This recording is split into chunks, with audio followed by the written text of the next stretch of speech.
또 하나의 선민 아리랑 민족 유석근 목사님 지음.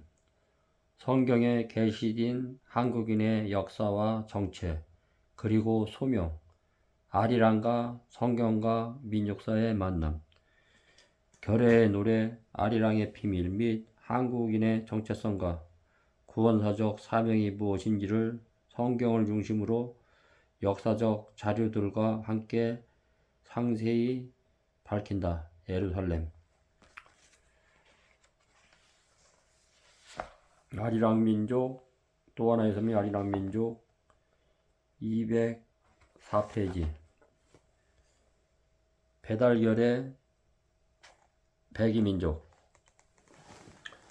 한국에 속한 하느님의 백성은 밝고 환한 것을 유난히 좋아한다. 왜냐하면 하느님이 빛 가운데 계시는 빛의 근원이신 분이시기 때문입니다. 요한일서 1장 5절, 디모데전서 6장 16절 말씀, 에베소서 5장 8절, 베드로전서 2장 9절 말씀, 요한복음 14장 46절, 열매로 나무를 분별한다. 마태복음 7장 16절로 20절, 다른 어느 민족보다 밝고 환한 것을 더욱 선호하는 것. 이와 같은 민족성은 분명히 천손민족의 표지이다. 계시록 21장 23절로 25절, 7장 9절로 17절, 19장 7절 8절, 전도서 9장 8절. 우리 아리랑 민족은 에벨로부터 샌계의 일신신앙을 계승한 6단계 선민이기 때문에 그와 같은 열매가 아주 뚜렷하게 있다. 그것이 곧 우리는 배달결의 백이민족이라는 사실이다. 배달결의 빛의 근원이신 하나님을 누구보다 공경하던 한국인의 직계조상 6단 족속은 밝고 환한 것을 지극히 좋아하며 강명의 본원지인 동방의 해 뜨는 땅을 찾아가는 것이 꿈이었다. 그래서 아침에 뜨는 해를 따라 아리랑 고개를 넘어 동쪽으로 쉬지 않고 이동하다가 마침내 유라시아 대륙의 동쪽 땅 곧 스발에 도달하였다. 그리하여 가장 먼저 해가 뜨는 밝은 땅에서 정착해 살게 된 백성이 우리 아리랑 민족이다. 그래서 우리 결혜가 사는 땅을 배달이라고 하고 이 밝은 땅에서 사는 우리 결혜를 배달결혜라 했다. 박달결혜의 이 이두문음이 곧 배달결혜인 것이다. 박달과 배달을 어원저로 살펴보면 박달의 달은 땅이란 말인데 그것은 곧 양달이 양지요, 음달이 음지요, 빛달이 비스듬한 땅인 것이다. 배달결이란 밝은 땅에서 사는 결이란 뜻입니다. 한국인의 조상 욕단은 이 밝고 환한 아침의 나라에서 온 백성이 밝고 환한 흰옷을 입고 밝고 환한 천국에 계신 하느님께 항상 제사하며 삶을 영위하는 신시, 고 제사장 나라를 건국했던 것입니다. 백의 민족, 진화 사람들은 흰옷을 죽은 옷이라 생각했기 때문에 검은 옷을 즐겨 입었습니다. 주례의 충간 사복조에 이르기를 역질이나 기근이 크게 들거나 홍수 가뭄이 들면 임금이 흰옷을 입는다고 하였습니다. 흰옷을 성스럽게 생각하기는커녕 불길한 옷으로 여겼던 중국인의 색채관이 드러납니다. 일본인들은 남색을 즐겨 입습니다. 한편 서양에서는 검은 옷이 죽은 옷이다. 그러나 우리는 상복은 물론이고 일상복도 흰옷을 널리 입었다. 그리하여 우리 한민족을 백이민족이라고 부른다. 실로 한국인은 고대로부터 근세에 이르기까지 백요리를 승상하고 즐겨 착용해 왔던 백이민족이다. 영국 왕립 지리 학회의 최초 여성 회원이었고 1894년 겨울과 1897년 봄 사이에 4차례나 우리나라를 다녀간 이사벨라 비숍 여사는 1898년 한국과 그 이웃나라들 이라는 책을 출간하였다. 그 책에서 그녀는 한국의 빨래를 묘사하면서 흰옷을 이렇게 세술했다. 한국의 빨래의 흰색은 항상 나로 하여금 현성축일에 나타난 예수님의 옷에 대해 성마가가 언급한 세상의 어떤 빨랫집도 그것을 겉으로 회개할 수 없다는 말을 기억하게 했다. 이사벨라 버드비시 쇼 지음 이나온김 한국과 그 이웃나라들 도서출판 살림 1994년 페이지는 393페이지입니다. 잿물에 담가두었다가 펄펄 끓여서 순전한 흰색을 내게 하는 흰옷 빨래법이 그녀에게는 인상적인 모양이다. 비숍 여사 말고도 많은 외국인들이 우리나라의 흰옷 풍습을 주목하였다. 다음은 조선 고종 3년에 2차례 그리고 고종 5년에 한 차례 내한한 독일 상한 오페로트의 간축 기록이다. 19세기 말 선교사로 이 땅을 발로는 월리엄 아서노블 1888년 1945년 목사가 카메라로 잡은 1920년대의 한국 풍경 남녀노소 모두 흰옷을 입고 있다. 출처 이서우 노블 사람은 죽음을 넘어서 유록연력 포도원 200페이지 조선 사람의 옷빛 색깔은 남자나 여자나 대개가 다 희다. 저고리의 빛깔이 맑고 푸른 빛깔일 때도 있지만 바지 빛깔이 그런 때는 없다. 그러나 어린이들은 도리어 가지각색 색깔의 옷을 입고 있는데 가장 흔히 입는 옷 빛깔은 맑고 푸른색이 아니면 진흙빛이며 잡색이나 검정색 옷을 입는 일은 매우 드물었다. 대중이나 시민계층이 입는 의복의 재료는 국내에서 신출진 직물을 다소간 보기 좋게 발해서 만든 무명이다. 그러나 일반적으로 가장 흔히 쓰이는 것은 성글게 짠 일중의 삼배다. 그러나 그렇다고 이 나라 사람들이 더 좋고 곱게 손질한 옷감을 만들어낼 줄을 모르고 있는 것은 아니다. 먼 곳에서 보면 그들의 흰 의복은 사랑스럽고 친근한 인상을 준다.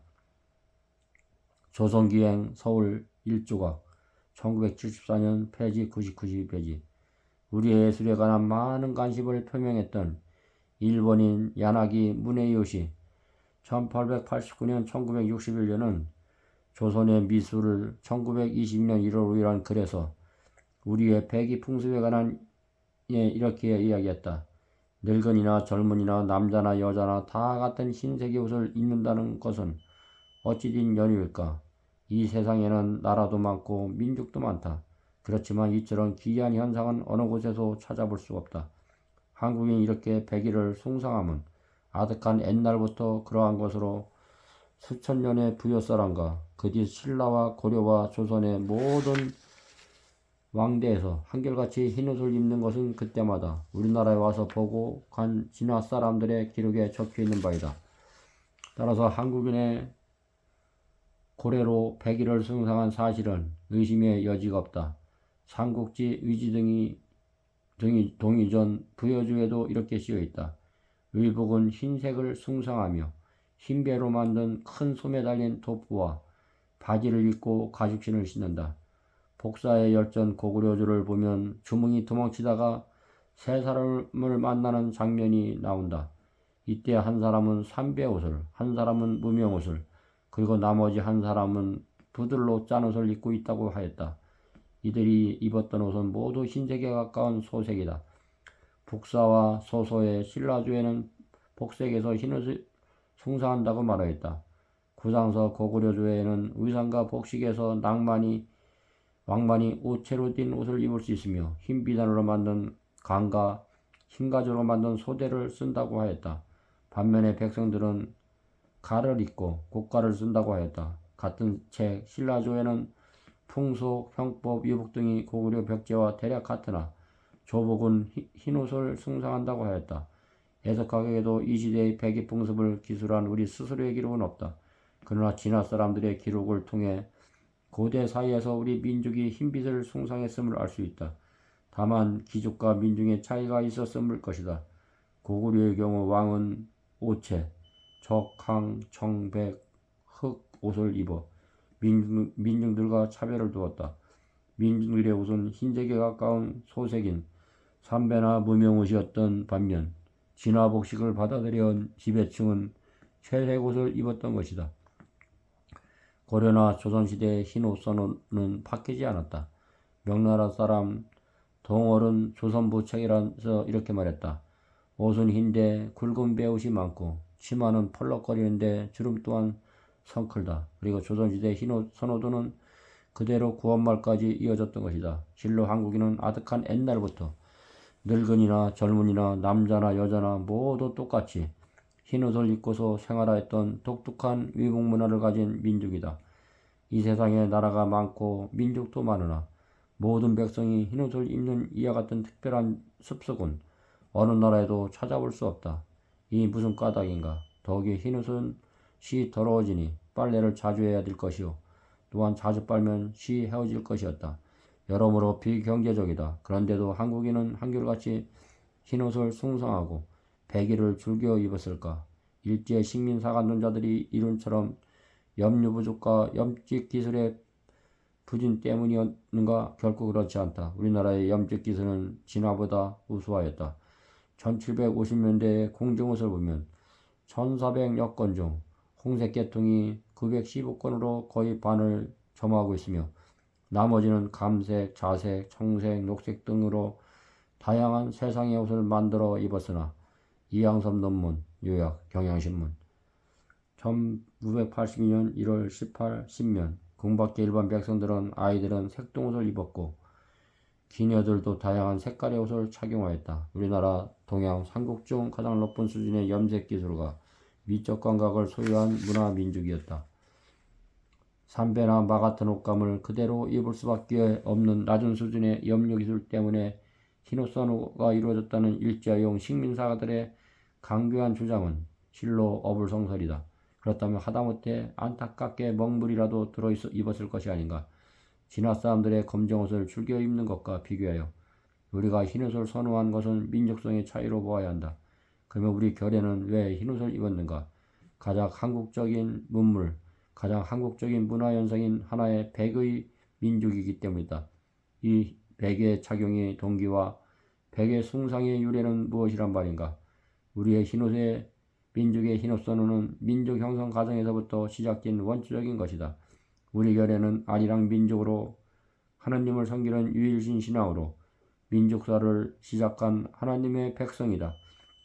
하늘 백성인 우리는 품성은 밝고 환한 것을 유달리 좋아했다. 특히 흰빛은 하나님의 강명을 표시하는 의미로 신성하게 알았다. 그리하여 그들은 처음부터 밝고 환한 흰옷을 선호하였다. 흰색은 모든 색깔 가운데 가장 밝은 색이다. 고대 한국인은 천지 만물의 주자가 되시는 분이 빛 가운데 계시는 하느님이시라고 알고 자기네들은 그 하나님의 자손이라고 믿었는데 빛의 근원이신 하나님의 방명을 표시하는 의미로 흰빛을 신성하게 알아서 밝고 환한 흰옷을 자랑삼아 입다가 온 민족의 풍습을 이루고 만 것이다. 즉 우리 결례가 흰옷을 즐겨 입게 된 풍습의 종교적인 이유 천손미족 제천사상에 있고 다른 원인으로부터는 기이한 것이 아니다. 한국인의 빛 가운데 거하시는 하나님의 백성이므로 하나님의 강명을 표시하는 밝고 환한 흰옷을 입었던 것이다. 고대 한국인의 이 밝고 환한 흰옷을 입고서 항상 하늘에 하나님께 천제를 드리며 생활하던 제사장 백성이었다. 바로 이것이 우리 결례의 백의 민족이 된 단 한 가지 유래이다. 하늘은 빛이다. 그래서 하나님의 백성인 우리 결례는 빛에 오신 흰옷을 즐겨 입은 백의 민족인 것이며 사는 땅도 빛이 시작되는 동방의 끝에 자리 잡았던 것이다. 그러므로 배달결의 백의 민족을 곧 하나님의 백성을 상징한다. 하늘의 자손이라 믿었던 우리 민족은 흰옷을 숭상해서 일상복은 물론이고 상복으로도 흰옷을 널리 입었다. 때가 쉽게 타므로 빨래하기가 힘든 비경제적 색깔임에도 불구하고 이러한 흰옷을 입은 흰옷 선호 습관은 고대 사회로부터 구원말까지 장구하게 이어지다가 해방 이후 미군 진주와 더불어 양복과 양장의 원색 문화가 대대적으로 몰려오면서 최근 50년간 지속되었던 것뿐이다. 에벨로부터 샘계의 일신신앙을 계승한 한국인의 조상 욕단 족속은 빛의 근원이신 하나님을 지극히 공경했었다. 또한 하늘의 백성인 그들은 하나님의 백성답게 밝고 하는 것을 유난히 좋아하였다. 그리하여 아침에 해가 떠오르는 배달, 극동아시아까지 수말리를 이동해 와서 흰옷 입고 하나님을 섬기는 배달결의 백이민족이 된 것이다. 이 두 가지 사실은 우리 결례가 얼마나 밝고 하는 것을 좋아하는 민족인지를 여실히 보여준다. 실로 그것은 우리 한국인의 6단계 천선민족이라는 분명한 증거이다. 우리는 이 한 가지 사실마저도 진화인이나 일본인, 몽골인은 6단계의 선민이 아니라고 충분히 단언할 수 있다.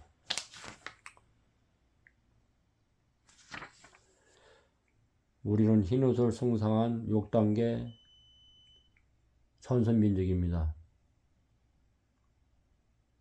천지 만물의 주제가 되시는 분, 빛 가운데 계시는 하나님을 알고 하나님의 자손이라 믿었기 때문에 빛의 근원이신 하늘의 하나님의 강명을 표시하는 옷으로 흰빛을 숭상하는 흰옷을 자랑스럽게 입은 거룩한 백이민족입니다.